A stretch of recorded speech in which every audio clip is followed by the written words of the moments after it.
وده أعتقد أنه مهم جدا عشان تنقل مصر من العشوائية إلى الزراعة المنظمة. جزء كبير منها خاص بتحسين الإنتاج الحيواني والسمكي ولتوفير الطاقة البروتين الحيواني في الغذاء في مصر. ومن المؤكد أن هناك عديد من النقط في الموضوع ده محتاجة تفاصيل ومحتاجة أسئلة منكم. أيضا بتلمس العديد من النقط اللي بتفتح فرص جديدة للعمل للشباب وللفلاحين، واحنا عندنا تعداد سكاني عالي وبنحتاج لفرص عمل كبيرة، وبالتالي محتاجين تحسين أحوال الفلاحين بالتحديد ورفع المعاناة عن الفقراء.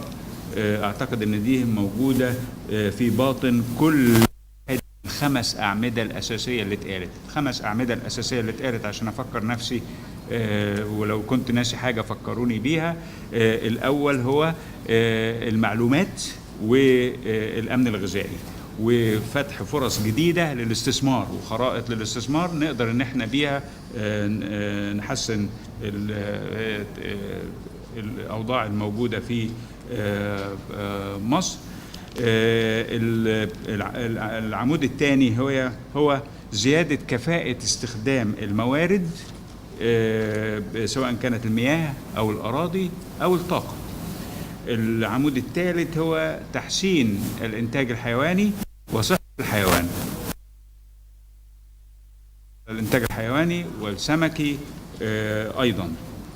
العمود الرابع هو إدارة الموارد الطبيعية الأساسية وتأثير التغيرات المناخية عليها، وده بيشمل العديد من المشروعات الخاصة باستخدام الطاقة الجديدة، سواء كانت الطاقة الشمسية أو طاقة الرياح في عمليات الزراعة وفي التصنيع المبني على الزراعة.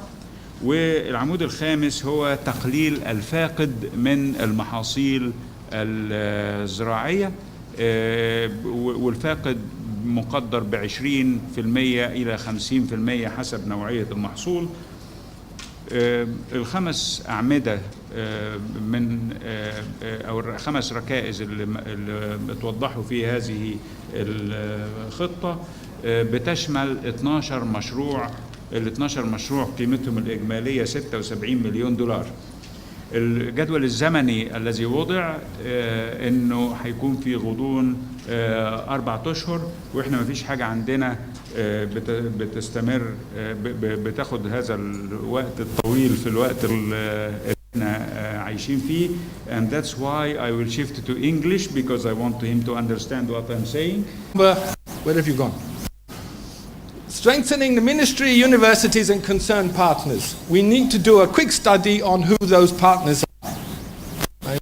We could all help FAO by providing this institutional map. But to come up with a coherent natural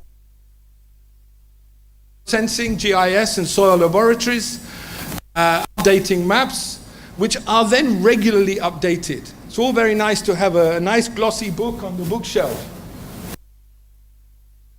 Farmer's hands. He doesn't know what salinity levels are going to change because of sea level rise and because of inefficient water extraction.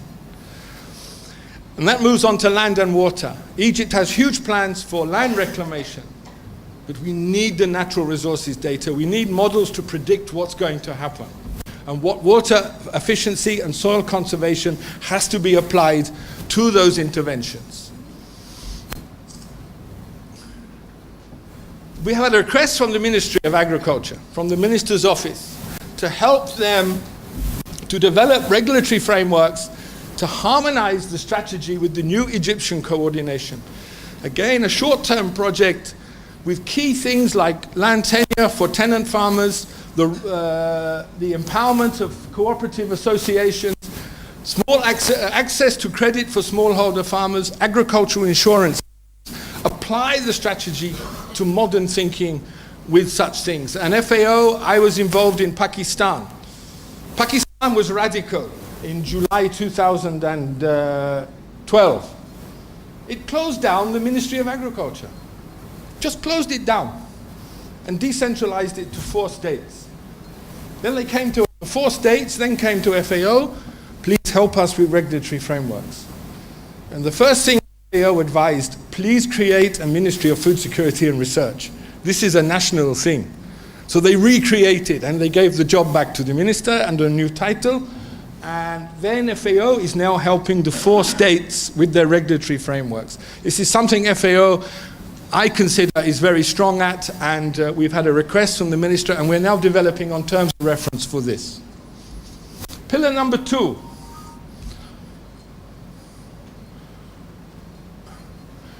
Irrigation improvement, but what we mean is more efficient water. Greater water productivity and more efficient water use. Next one.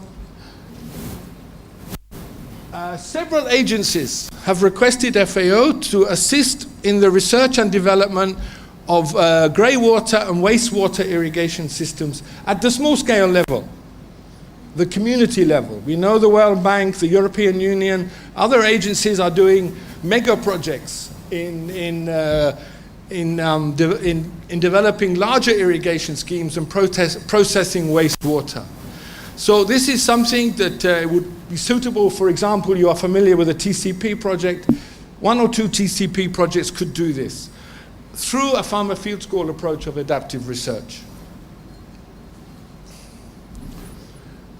Now, many of you are familiar with Wilfred. Wilfred, the FAO GAP, a man who never retires. He comes here on regular missions and he backstops projects on good agricultural practice for horticulture. And he has, with the ministry, developed 2 project proposals.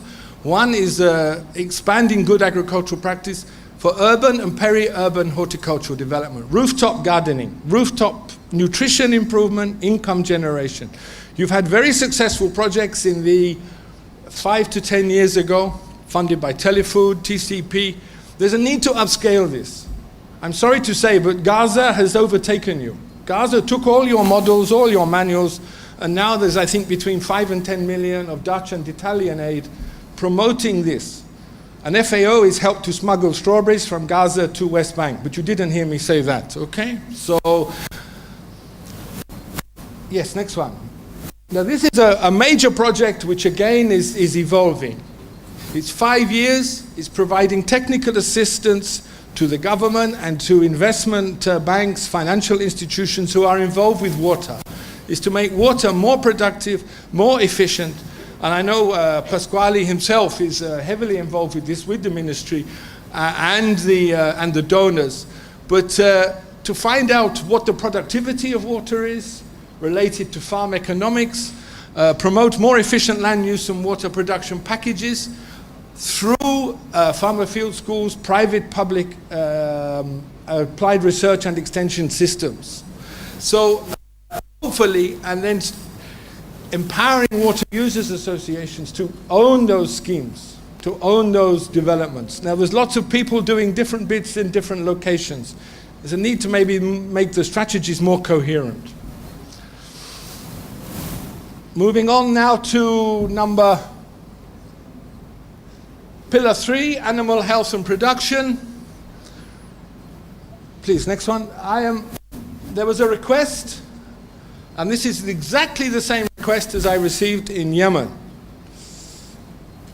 I was shocked when I went to the Chamber of Cereals that so much maize is imported for animal feed, poultry feed. Yet I see maize production is also expanding here in Egypt. But then the cereal processors said maize is too moist here in Egypt. We need cooperatives with drying, grading, packaging facilities. We cannot go to the individual farmers and buy moist maize, and we have to dry it.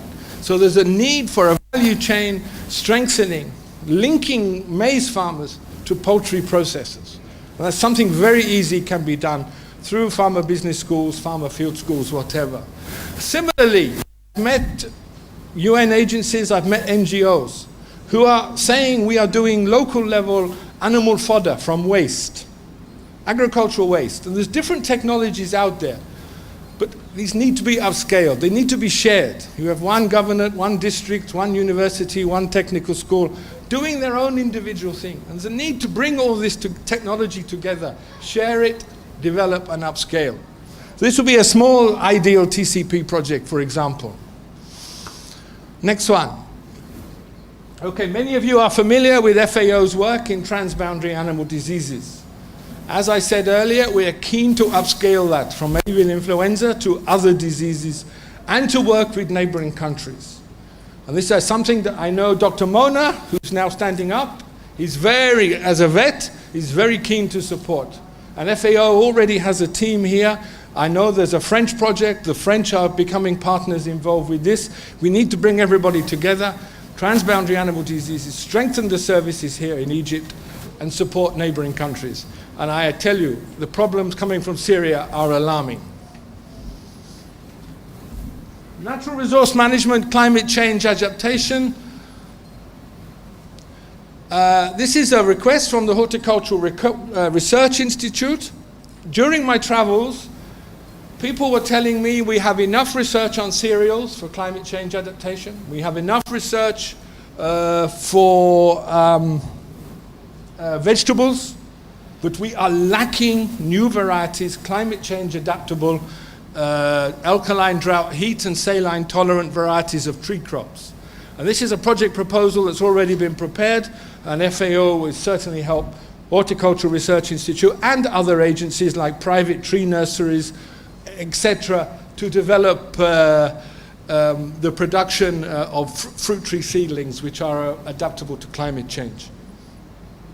Now, this is where I speak from the heart. This is where I get emotional. I told you I was a soil and water engineer. A certain gentleman, Dr. Walid Helhobi, Rice Research Training Institute in Saka, in 2008 and 2009, did a lot of research on systematic rice intensification. This is growing rice without water, without flooding, no seed beds, direct planting of rice seeds, reduced fertilizer. And in 3 cropping seasons, he reduced water use by 35%, seed use by 50%, yet he produced more rice than the traditional methods.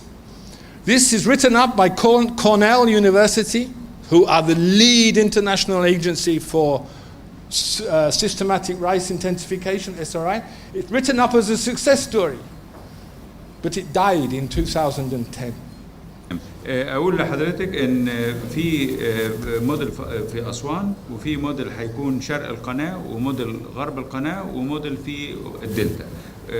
فمش حاجه واحده. فارجو ان احنا نتواصل اكتر مع قطاع الارشاد الزراعي عشان نقدر ان احنا ننقل هذه الافكار مجمعه في شكل واحد الى وزاره التربيه والتعليم. كريس. FAO used to look at curriculum of universities and schools years ago. It's not a field that FAO does so much these days. But when I say build capacity of technical schools and universities, is to make them aware of new extension approaches, climate smart technologies, link them into networks. But if we were to say support a farmer field school program in the area of your school, most certainly your students, your teachers will become a part of that. And through on-the-job experience with the farmers, they would learn the new technologies. So we bring the students, the farmers, the teachers together. You know, we no longer use the word training in FAO. We all learn by doing. I think curriculum development, Pasquale, correct me, I think FAO doesn't do this so much anymore. And I'm familiar with the Dutch model. It's used widely in Bangladesh, and please continue working with this. It's something FAO is working with in Bangladesh, I know. انت اديتني تاني يعني انا دلوقتي عشان اجاوب على الاربع نقط اللي قلتهم هنعيد البرزنتيشن اللي قالها الخبير، فبتهيألي ان الافضل ان انا اقعد معاك بعد الجلسه عشان اجاوب لك باختصار عليهم، لكن خلينا ناخد السؤال اللي هنا. اتفضل يا فندم.